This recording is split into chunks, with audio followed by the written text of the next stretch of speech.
10 de julho de 2021, estamos andando aqui nas trilhas feitas pelo gado na localidade de Espraiados.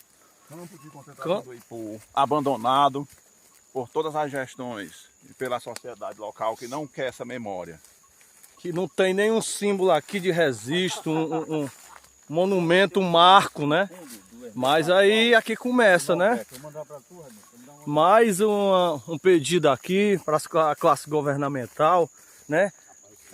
Porque a gente tem que, enfim, se socorrer no público, né? Porque o público que usou essa população, que viveu aqui durante esse tempo, no campo de concentração, mas que também sirva para a sociedade em geral, não só a pública, mas para que isso fique registrado para quem interessar.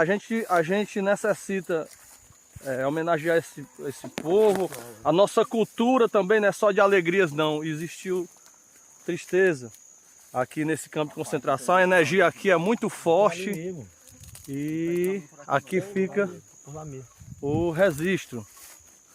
Muito obrigado. Quem vai acompanhar isso aqui, vai ser editado alguma coisa, vai ter a íntegra, mas fica o registro. Valeu! Bom, nós estamos aqui, pessoal. Tirar a máscara um pouquinho aqui para falar. A gente está aqui numa localidade chamada Espraiados, no município de Ipu, Ceará. E o motivo da nossa vinda aqui nesse local foi fazer um registro mesmo campal do que um dia foi o campo de concentração do Ipu.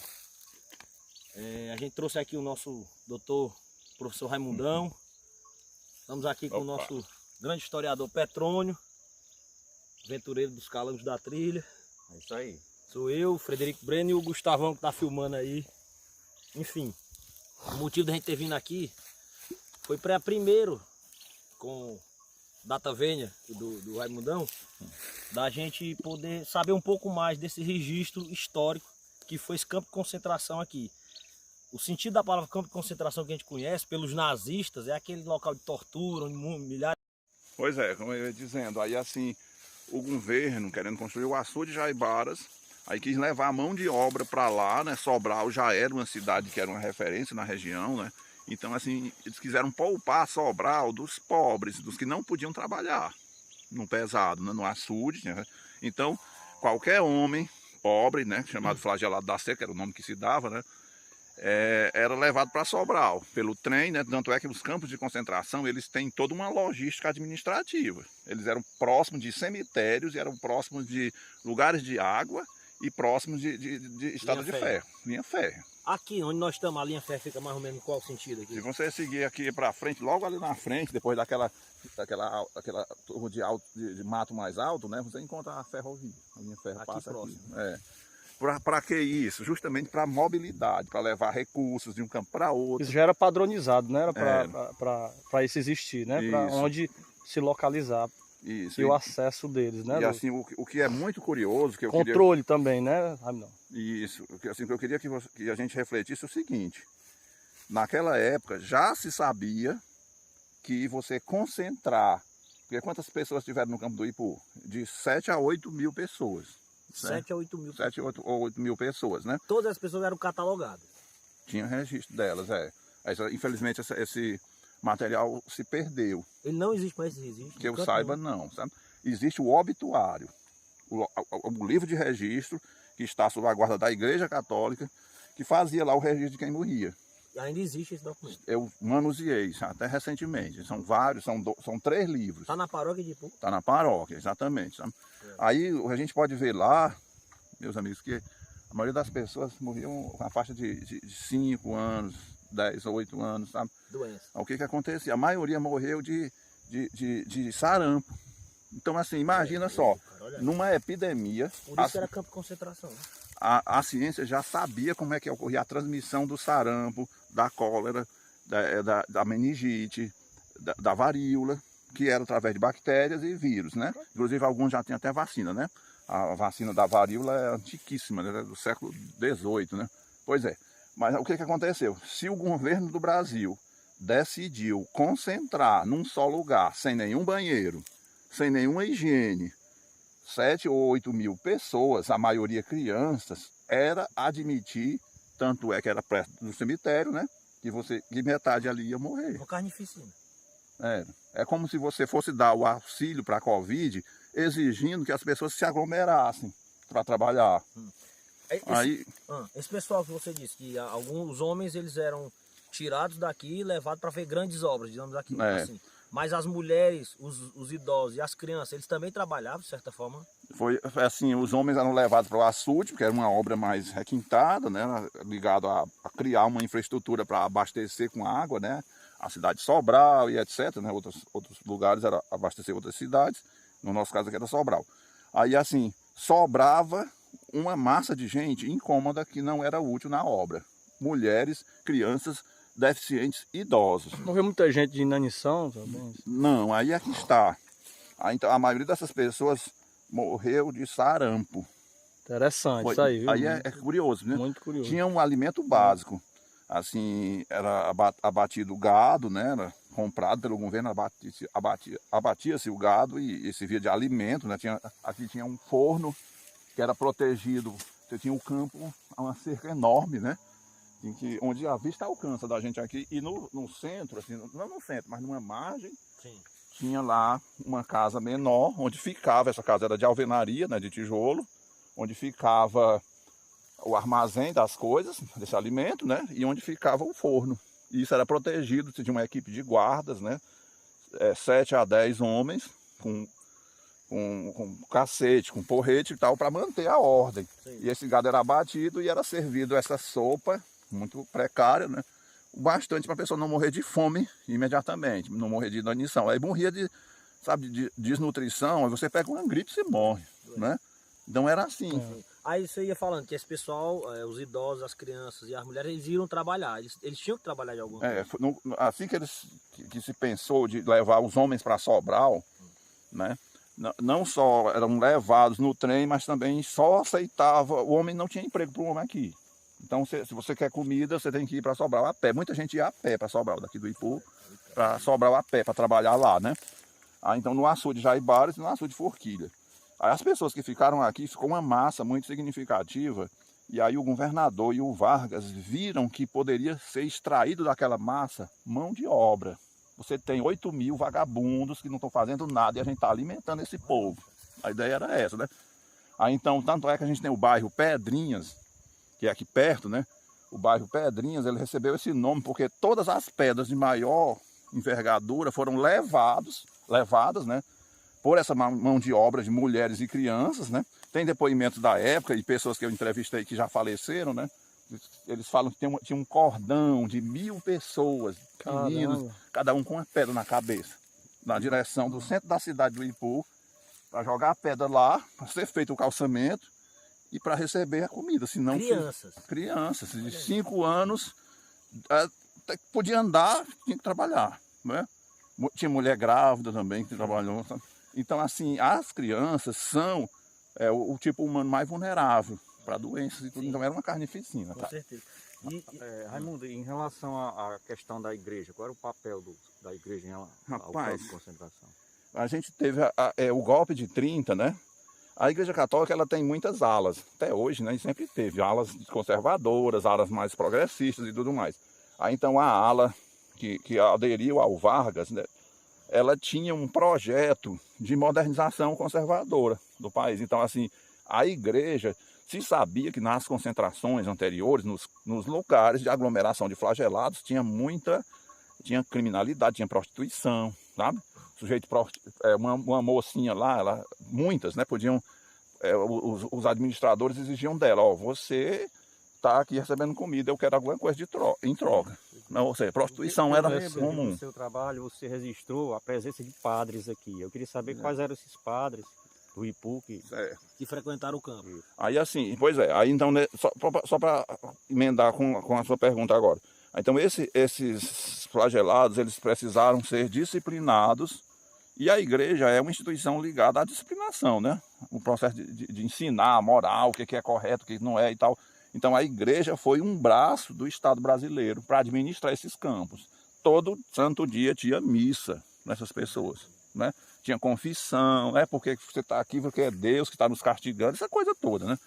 Aí então você tinha aqui, primeiro, o padre da cidade, né? O padre Gonçalo Lima, né? Que deu até nome a uma escola que tinha aqui perto. E aí você tinha vários padres da paróquia de Sobral, na qual o Ipu se vinculava na época, que vinham constantemente aqui servir de apoio. Então você tinha fotos, algumas fotos da época, que você tem 5 padres dando suporte. Então a tarefa da igreja era administrar, fazer a contabilidade dos mortos, né? Então por isso que está até hoje, né? Essa contabilidade era feita pela igreja, não pelo Estado? Pela igreja, foi pela igreja. Tobo Está da até igreja. hoje aos cuidados da paróquia esses livros. Como o Raimundo falou, no livro de tobo da igreja foi registrado, está registrado esses óbitos. Exatamente. E eu encontrei o Joaquim Lima. O Joaquim Lima, quando ele terminou a gestão dele, nós estamos falando de uma época assim que houve uma interdição. Água? Água. Pois é, dá uma pausa aqui para o professor aqui tomar a sua água aqui, pode concentrar aí.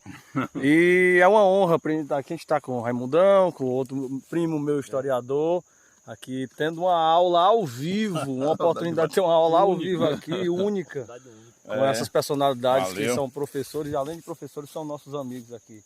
Pode continuar, Raimundão. Não, pois é, então eu estava falando do... Deixa eu só fazer uma pergunta antes. Aqui no Ipu foram 8.000 pessoas. cerca de 8.000. Quantidade de mortos? Era essa questão que eu ia colocar agora, né? Assim, o prefeito Lima, né, ele foi, assim, o que acontecia? Na República Velha, né, as oligarquias locais dominavam o voto, né? Então, assim, por exemplo, 5 mil eleitores no Ipu, todos os 5 mil votavam no candidato que era o prefeito, né? Não tinha voto de oposição, certo? O Vargas, ele destituiu essas oligarquias, certo? E ele nomeou uma figura estranha ao poder local, que é o Joaquim Lima, certo? Então, o que aconteceu? Uma resistência feroz das oligarquias à gestão do Lima. Ele foi sabotado, porque houve uma resistência. Porque da cabeça das oligarquias, quem deveria estar no poder lá era alguém da família Martins ou Aragão, que eram as 2 oligarquias mais importantes do Ipu. E aí houve uma quebra de hierarquia, entre aspas, né? E uma pessoa ligada à igreja, um comerciante de média estatura, que para as oligarquias seria um bom vereador, mas jamais o executivo, no prefeito, né? Foi nomeado prefeito. Então ele sofreu uma feroz e implacável oposição, do começo ao fim, com denúncia. Sim, com sabotagem, com denúncia na imprensa, né? De corrupto, isso e aquilo, está desviando isso e aquilo e tal. E assim, a questão é assim, qual é o poder dele, de fato, de fazer diferente na administração desses flagelados. Ele não tinha poder real. Mas ele chegava a vir no campo de concentração? O Joaquim Lima? Chegou. Ele administrava, né? Tinha os seus administradores, né? O Antônio Quixadá era o administrador do campo em si, e era o encarregado de levar essas pessoas para fazer limpeza urbana. Foi construída a cadeia do Ipu, que é hoje a Casa de Cultura, né? Foi mão de obra dos flagelados. Deixa eu tirar aqui, caiu um suor. Essas ditas pedras que levavam de cabeça baixa. Construído, mas segundo você, o raciocínio, se a gente levar o raciocínio, por mulheres e crianças. Mulheres e crianças. Aí tinha um homem ou outro, né, para dar serviço de amparo, mas o grosso da mão de obra era mulheres e crianças. Primeiro eles fizeram os tijolos, depois tiraram a madeira, né? Fizeram a telha e construíram o prédio com auxílio de um engenheiro militar, né? Os militares estão até a espinha da medula metidos na administração do Estado varguista e a Igreja Católica, né? Sim. Pois é, aí o que aconteceu?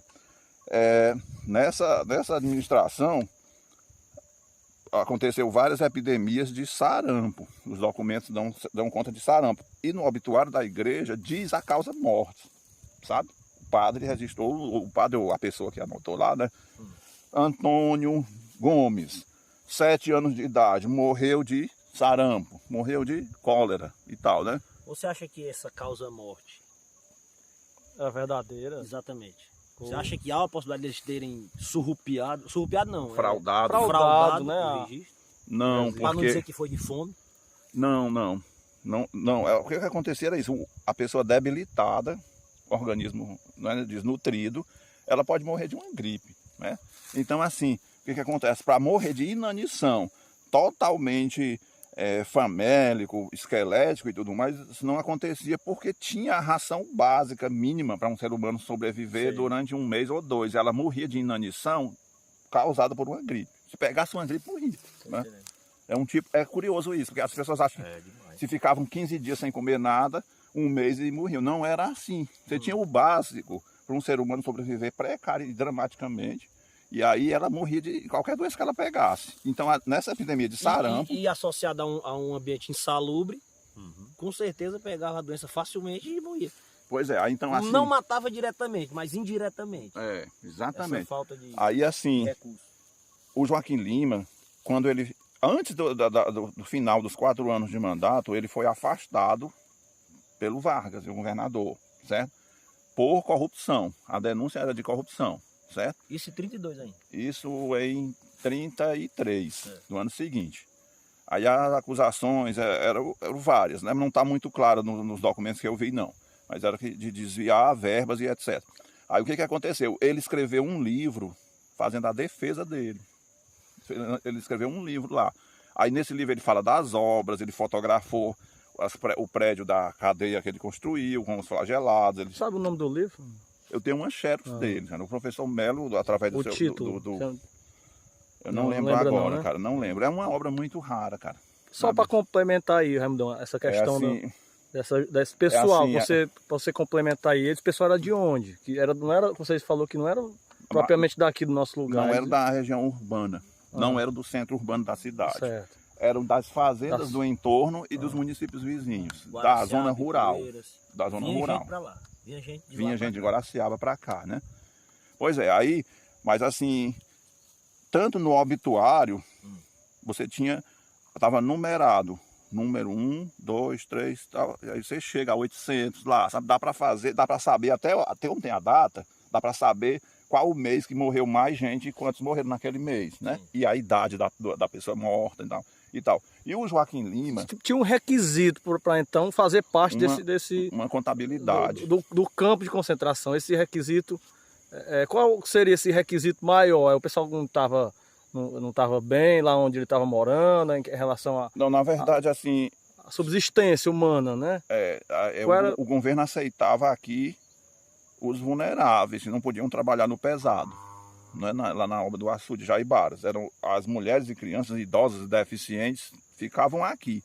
Aí aglomerar essas pessoas é que era dar a boa parte delas a sentença de morte. Quem dizia quem podia vir ou não? Isso, quem dava a palavra final? Isso aqui vem, você não vem. Havia o administrador, né? O Antônio Quixadá, do campo, né? E a igreja estava atuando muito, mas eu acho que era a contabilidade de ver quem trabalhava ou não, era o Antônio Quixadá. Certo? Mas deixa eu falar do número de mortos, né? Isso. O Joaquim Lima, ele construiu um local no cemitério do Ipu, uma espécie assim de antessala, onde seria feito um exame básico para identificar no cadáver de que aquela pessoa morreu e deixar registrado. E ele fez a inauguração.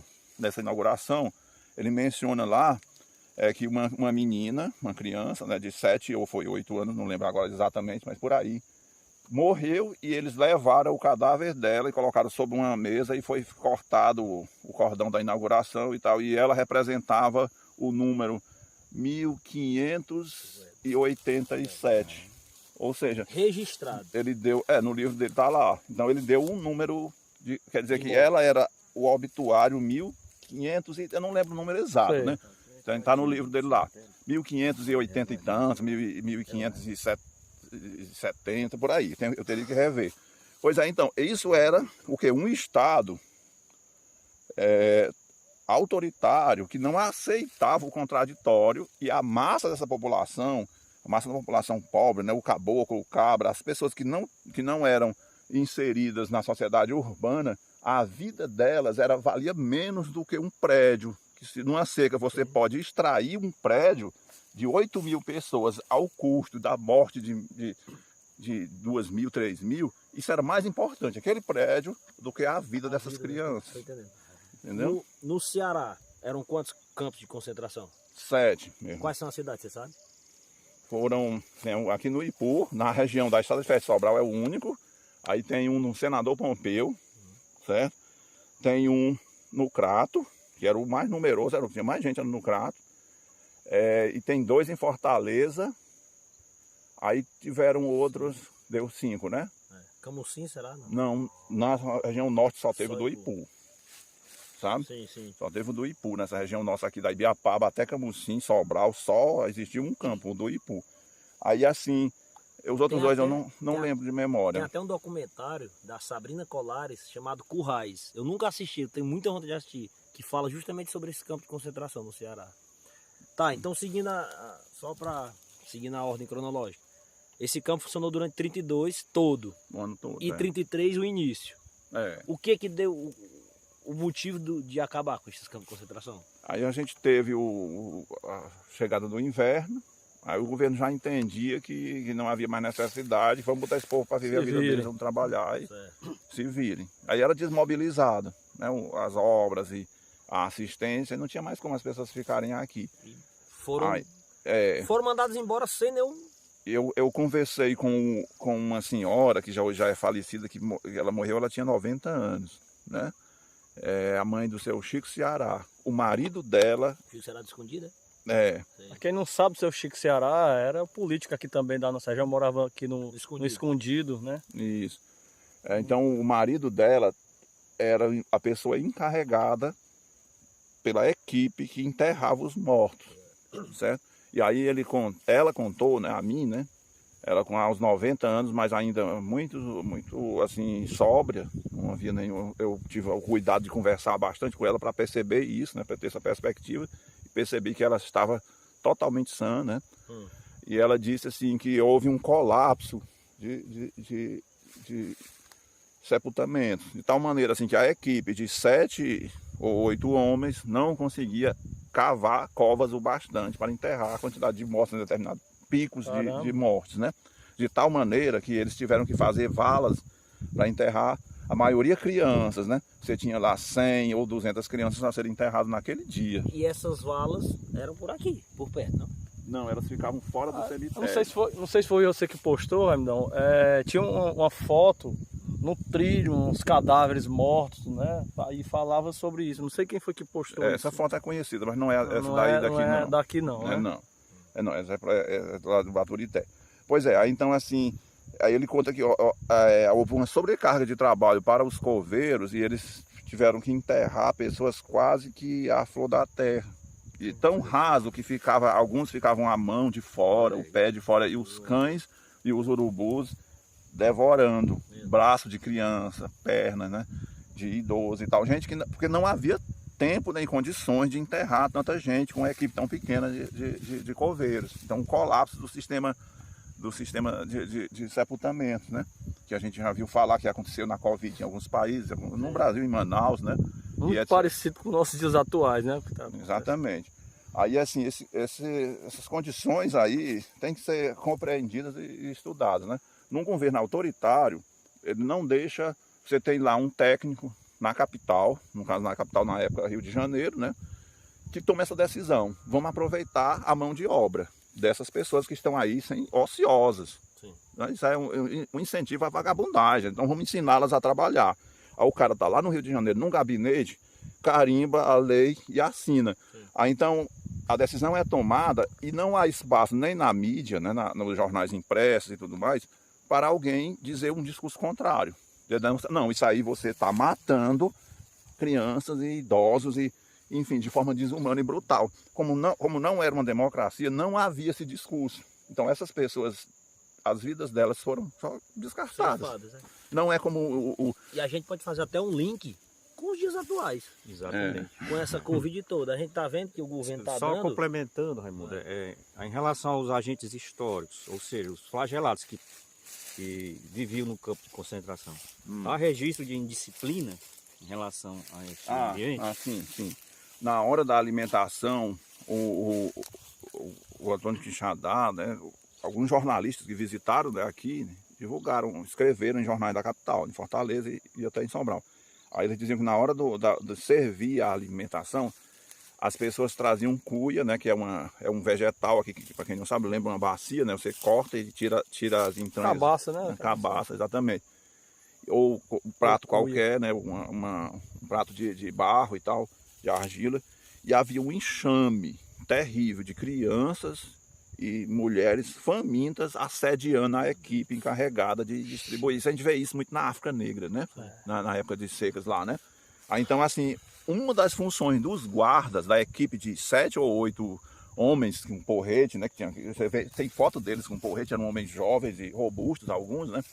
Era com uma vara na mão disciplinar a fila, bater, chutar e tal, para controlar a distribuição da comida. Imagine 7 ou 8 homens para controlar 1.000 e tantas pessoas. 7 mil, 8 mil. Só na base da porrada. E olha. Como animais. Como animais. Sabe? Era essa a cidadania dada pelo Estado E não tinha varguista. como eles se revoltar, né? Tudo praticamente, como você falou, uma alimentação precária. Crianças e mulheres. Crianças e mulheres ali. Os homens já todos. Os homens lá em Sobral, né? Não tinha Lá nem como ter uma revolta. Lá eram menos homens, né? E lá eles não eram tratados assim. Né? Era uma equipe de trabalho, você estava lá, vamos trabalhar todo mundo e tal. Não havia essa rigidez, eles tinham mais fartura de alimento, né? Uma quantidade mais razoável. Ou seja, a formiga sabe a folha que ela corta. Para você fazer isso com criança é fácil. Para fazer com uma turma de homens caboclos, né? De uma índole agressiva, como é o sertanejo, né? Aí, então esse sertanejo estava lá, em Sobral, e o que é mais curioso ainda, você tinha o trem que ia de Ipu a Sobral, e a grande maioria deles não era dado passagem, eles tinham que vir, né, de Sobral, do açude de Jaibaras, para levar, por exemplo, o cara trabalhava 15 dias lá, no açude, né? Ele recebia o salário dele em alimento, arroz, feijão, carne seca, rapadura. Ele comia um bocado dessas coisas, outra ele botava num saco e vinha de Sobral para cá, deixar na família dele a pé, cara. Caramba. A pé. Aí tem relatos, meu avô e meu pai contavam, né, que alguns conhecidos deles chegavam com os pés inchados de tanto cansado, né, porque eles sabiam que não tinha nada em casa para os filhos e tal, e deixar para a mulher e para os filhos se alimentarem. Aí para vocês verem, mais uma vez, era a forma de administrar a seca, de transformar a seca num empreendimento de construção de açude de prédio que matava. Em algo rentável para o governo. Exatamente. A forma brutal de desconsiderar a vida do pobre, do caboclo, né, dessas crianças e tudo mais, que eram completamente descartáveis, né? Aí eu até digo aqui, se a nossa sociedade fosse mais articulada, este local teria aqui um monumento. Um monumento, exatamente. Em homenagem a essas 1.500 e alguma coisa pessoas que faleceram aqui. E foram esquecidas. Estão jogadas pelo tempo. Exatamente. São pessoas que faleceram. Aí eu faço até um apelo a quem assistir a gente, né? E aos gestores da cidade, vamos se irmanar para a gente fazer aqui um memorial, né? Um prédio, né? Até mesmo assim um monumento. É só pedras, areia. Não precisa, que aqui tem areia demais, né? Cimento, você constrói lá um monumento e dizer aqui, símbolo. Neste local, em 1932, morreram 1.800 ou 2.000, porque o número não é exato, né? 2.000 pessoas no campo de concentração do Ipu, para ficar registrado historicamente. Isso é uma dívida que todos nós, do Ipu e do Ceará e do Brasil também, né? Nós somos brasileiros. É uma dívida que todos nós temos. A gente deve isso a essas pessoas. Com certeza. Com certeza. Isso aí, Raimundão, esse nosso relato aqui, que nós estamos fazendo, é para mostrar para as pessoas que o Ipu não é só bica do Ipu, não é só estação, não é só igrejinha. Exato. Temos um local desse aí, um relato desse que você acabou de dizer, de um local chamado Espraiado, que existia um campo de concentração onde mais de 1.500 pessoas faleceram. É algo que acho que as crianças do Ipu e das cidades vizinhas não têm o menor conhecimento disso. Eles não têm nem ideia que existiu isso aqui. E se ouvirem falar, não tem nem noção da história e da carnificina que foi isso tudo aqui. Portanto, eu só agradeço a você, ao Petrônio, ao Gustavo, por estarem aqui nos agraciando com essa bela narrativa, apesar de ser trágica. Com certeza, meu irmão. Eu também agradeço a oportunidade até da gente. Vale aí. Isso aí, o lugar tá aqui, né? Meio que é abandonado, e acredito que a gente, esse pessoal que viveu aqui merece um marco, merece uma homenagem, né, por ter feito parte da nossa história e que isso sirva, né, de lição, de exemplo. Que seja um pontapé E inicial um para algo pontapé maior. Para Isso que seja lembrado na história, Lembrado né? na Porque história. geralmente aqui na cidade, isso é comum, né? Os agentes históricos são silenciados, né? E isso aqui foi um local de História pura. história. Tem um problema naquele História muito- Ipu, e nas cidades pequenas, cidades de médio e pequeno porte, Sobral para baixo, que é assim, que as pessoas que são encarregadas de construir a história, né, de dizer o que é merecedor de estar registrado na história e ser louvado, né, na história, geralmente só mostram as coisas boas. Sim. É feita uma higienização. Então, tudo que é feio é esquecido, é abandonado. Não, isso aqui não tinha prostituição no Ipu. Se você pegar os livros, né, das pessoas que publicaram nos a anos... maquiagem, né, para Isso não é nem por maldade, é simplesmente você quer fazer um cartão postal. cartão postal. Aí então você vai procurar o que vai ficar mais bonito para você. Então é feito isso, uma seleção do que é positivo. Tanto é que eu já participei de Segregação de informações é o nome disso. Pois é, mas isso é involuntário, Sim. tá? Involuntário. Foi falado assim que numa reunião que eu participei com pessoas daqui da nossa sociedade, né, que não é verdade que o campo de concentração do Ipu não aconteceu vítima nenhuma e que o médico encarregado, que tinha um médico, né, doutor, eu não sei se é Antônio Araújo, né, uma coisa assim, que ele foi tão eficiente que não houve nenhum óbito. Ou seja, a família ingenuamente quer esconder uma tragédia, porque isso vai manchar a imagem da própria família hoje. Sim. Você está entendendo? Sendo que numa ditadura, Qual o nome do médico? eu não sei se é Antônio ou é Francisco Araújo. Sim. Certo? Sim. Aí assim, sendo que numa ditadura, o culpado disso tem uma cadeia infinita que isso na Alemanha. Uma coisa deve ser dita, culpados existem. É, Isso aí não há dúvida, culpados existem. existem. Basta Exatamente. nomeá-los E assim, e é que fique curioso. registrado na história. O nosso compromisso é justamente para com essas pessoas que morreram dessa Sim. forma e a gente registrar isso, porque é matá-las duas vezes você silenciar, não é? Com certeza. Esse é o problema, essa é a questão. Raimundão, aqui a gente quer agradecer você, o meu primo Petrônio, historiador. Mas antes disso, fale um pouco do livro que você está confeccionando aí, né? Que eu acredito que deve ser falado. Conte aí um pouco. Não, eu sou historiador, né? Aí eu decidi com o meu amigo Emanuel Furtado, né? Que é um jurista, professor da UFC. Nós dois estamos organizando a publicação de um livro sobre o campo de concentração do Ipu. Eu já pesquisei isso já há bastante tempo, né? Tenho muita fonte e sei muita coisa, então falta só o tempo para a gente se dedicar, porque a rotina de trabalho de um professor é uma sobrecarga, né? Mas é isso, vai ser publicado, eu acho que 1 ano ou 2, a gente tem esse livro em mãos sobre o campo de concentração do Ipu, onde eu faço essa pesquisa, né? Dando conta dessas Muito bem. questões. Ô Petrônio, aí considerações finais, você quer falar mais alguma coisa? Diga aí. Rapaz, só agradecer a presença do Raimundo, foi muito importante aqui, do meu primo Frederico, que você, Gustavo, né, que está aqui nessa manhã, nesse lugar aqui tem uma presença muito forte da história, né? A gente sente, né? A gente sente isso, e foi muito gratificante. E o Raimundo já tinha falado um tempo, que já queria vir aqui um tempo aqui, e hoje deu certo pra gente vir, né? Falta só o convite, né, Só o Raimundo? convite. Pois é, cara. Quero agradecer aqui para finalizar suas considerações finais, Raimundão. Não, é isso aí. Eu agradeço a oportunidade de a gente registrar até para a posteridade aqui, né?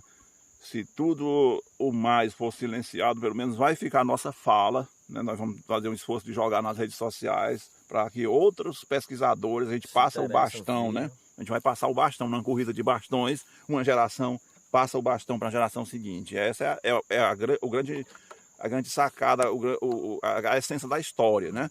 A história, ela é como construir um muro onde cada um coloca lá um tijolo. Então eu coloco um tijolo, vem outro depois de mim, coloca outro tijolo, e aí você, ao final de uma década, ou 2 ou 3 ou 100 anos, você tem um muro ali. E que esse tijolo fique o mais original possível do primeiro tijolo. Que a história não seja A alterada. base. Na verdade, a história, Alicerce. isso é complexo. A história, ela é muito contraditória, não tem como não ser. Claro. que seja mais uma fonte, isso aqui que, né? Esse vídeo, esse registro seja uma fonte não só para os meus descendentes, mas além da atualidade, mas os estudantes aqui da nossa cidade e tudo. Fica aqui o nosso registro, isso é história. Mais uma vez, parabéns Raimundo, parabéns Petrônio, parabéns meu irmão. E o pessoal aí da prefeitura, vamos trabalhar, pessoal. Isso. Acordar, vamos acordar. Vamos trabalhar. Valeu, pessoal. Abraço. Pronto, 32 minutos.